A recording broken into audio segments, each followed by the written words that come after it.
basically initially wrote a story about this couple that kept on missing each other in a cafe or a kind of like park sort of thing, and it was something that he was really kind of like wanted to make. So we had a meeting, didn't we? We had a meeting at a pub. He was like, oh yeah, at a pub obviously. Come down sort of thing, and we can have this chat. So we had a talk, and he gave me the premise of it, and I was sitting there, I was saying, yeah, okay, yeah, all right, yeah, okay. And it's a word that I use like not a lot, but I said it's a little bit generic without being rude. It was just a little bit generic. I could understand where he was heading towards and what he was going for, but I thought it was a little bit generic. There wasn't, for me as a director sort of thing, there wasn't something behind the kind of like what he'd said, and I thought, well, okay. So I gave a few suggestions to him, gave him a few nods and keys here and there, and he kind of like took the ball by the reins and went back and furiously started typing up this story sort of thing. So, and then I basically, if I'm completely honest, I left it because I was concentrating on a different project. Yeah. So I left it. I thought, you know, because normally with these kind of films or shorts and stuff like that, it's they never get off the ground, because a lot of the times people go, yeah, we'll make it, we'll do this, we'll do that, and then it just kind of dies. But I was concentrating on a different story, and he basically grabbed the bull by the horns and he started writing. So we left it for a few months, and then he kind of got back to me and said, look, I've just written this, I've rewritten this script, have a look at it, see what you think. So I had a look at it, and it was basically what we discussed on the day. He'd implemented everything that I said, sort of thing. I said, look, why don't you do this with the beginning, why don't we have this at the end, sort of thing. And he went back, done what I had to do, and again, I looked at it and I was like, yeah, okay, 12 pages. Right, okay, it's good. I left it again thinking, okay, I've got to concentrate on this, I've got to concentrate on my own story. But then the Virgin Media thing came up. Yeah. And that's when it was, when I turned around and thought, well, if I can just condense 12 pages to 2.5 pages, and then get this on, and then explain, because it's really difficult to try and explain a story within a short amount of time with an impact. Yeah. And hopefully that's what we've basically done. That's the whole long and short of it. I think on stage in a theatre we work on the basis that 1 page is 2 minutes of stage time. So when you kind of you have 12 pages, that's sort of 12 minutes, isn't it? Yeah. It's a minute a page that we work. Approximately, yeah. A minute. How do you feel when we first showed films here? They were on VHS. Oh man, VHS, yeah. And it's amazing in a period of 5 or 6 years that the quality of what you produced here is fantastic. It's HD. Thank you. Do you find it really easy to do that, or is it kind of technically a real challenge? Technically, it is a challenge, but the thing is, it's like where we're coming from, because I remember VHS and tapes and stuff like that. I remember actually very early memory is editing on 2 chunky ass kind of like videotapes. Yeah. Technically, it is a bit of a challenge. It's not just about the camera shots or the angles or anything like that. It's about trying to tell a story with the camera, not necessarily composing the shot just for the sake of composing the shot, but actually using it to kind of push the story forward. Yeah. But yeah, getting back to your thing, yeah, definitely. High definition, I mean, anyone can basically pick up a camera nowadays and go onto their laptop and create a film, sort of thing. So it's easier in that sense, but technically it's still difficult because you still have to put the story together. The story is the most important thing for me. Yeah, because I mean, the cost was like you'd have film, you'd only have so much to shoot your short with, and that's it. That was your budget blown. Whereas now you can just keep retaking and have too much. Is there any questions from the audience I'd like to ask?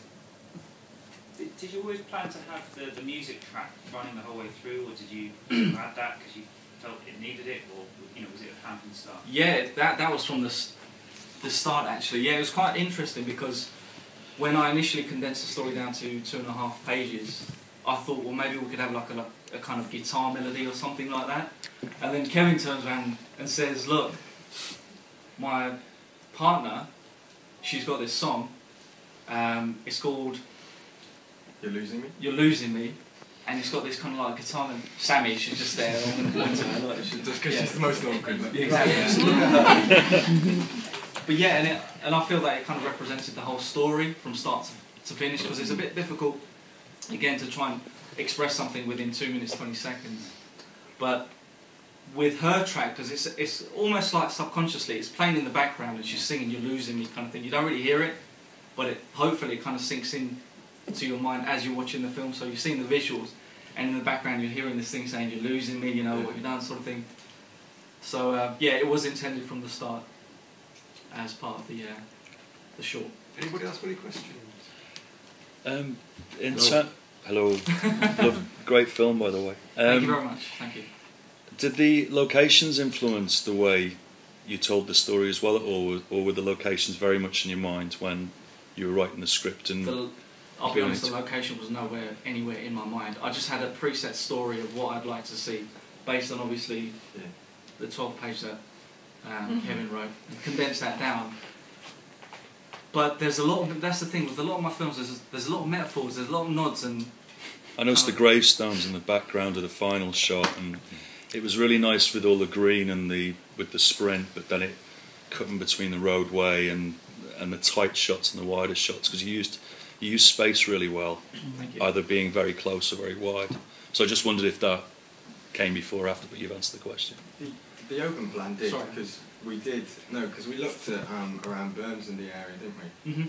And I think yeah, with the greenery and stuff, it was definitely one of the original comments you said, which was what we struggled to find in London, was it needs to be open plan, because to give it a sense of going somewhere where, with the tower block buildings that you have in London, everything is like, you know, a foot in front of you and then 20 foot up. So that was something that from the beginning that we thought we're going to want to find, is the kind of greenery and like a road where it's not so busy that you can shoot on, but it does look like there's activity there that it could happen. So, but it wasn't originally written a specific place, was it? It was more.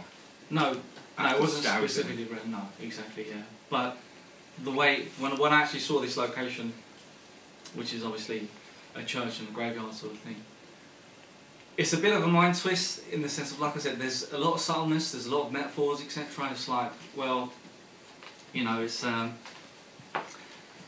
was she actually visiting him at his graveyard? Is he dead already and she was just making one final visit? Is the story linear? Did it literally happen at that point? Did it start and finish him trying to get to her?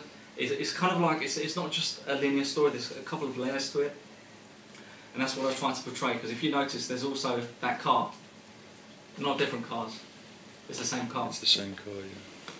There's also, in my mind, there's a story to that as well, sort of thing. So there is a lot of kind of like layers to it, but I hope it does come across as linear, but I hope that people do kind of like pick up on the smaller things. On the rewatch value as well. Yeah, on the smaller things, sort of thing. So yeah, definitely. Anybody else got any questions I'd like to ask? How did you do the running shot? Because surely someone was running backwards. Nope. No? I was in the boot, small ass boot of this car like that, cramped, with a tripod in my hand, the camera on top, and my fiance driving the car, and me shitting myself like that. Oh my god, I'm going to fall out any minute now. I was literally like that in the back of the boot of the car, saying, "No, change gear slowly. Don't go too fast." It was so, yeah, it was proper deal. And you were just chasing the car? Yeah, it was chasing which was reasonable until uphill you went about 30 miles per hour. That wasn't it was like, I give up, I can't do that take, she's gone. Oh, you've got to see the outtakes, it's hilarious. He's like, It just stops, it's like, We had 4 seasons in one day. That's another thing as well. You don't see it, but the weather that we had, it was literally every 10-15 minutes sort of thing. It was crazy, because what you see there, it looks like a normal dry day. But every 10-15 minutes, it was like a tsunami, wasn't it? Yeah. I've actually got the background footage to it. You can probably find on YouTube if you have a look at 30 seconds too late. I'm sitting in the boot of the car again, filming him, saying, "Oh shit, you know, what are we going to do now?" Sort of thing. It's pissing me down. He's going to me, "Have you got any contingency plans?" Just like, "No, we're just kind of waiting." And it was like that all throughout the day, especially the second day of the shoot. It should have been done in one day. It's only 2 minutes 20 seconds, but we had to kind of roll on to the second day, which was crazy. Well, it's crazy. I think what we want to do is thank these guys. I think it was an excellent film. Thank you very much. I think it's set the standard. It's a challenge. I think it's a great story. I certainly like what you've done with it. Appreciate it. Thank you very much. We will now set up. Now the next film's on Blu-ray. If you know Blu-ray, it has to load up. So it might take a minute and a half. But if you give me a minute, I'll run back up. We'll get it loaded up. And James, in the meantime, might just tell you what the next film is going to be in no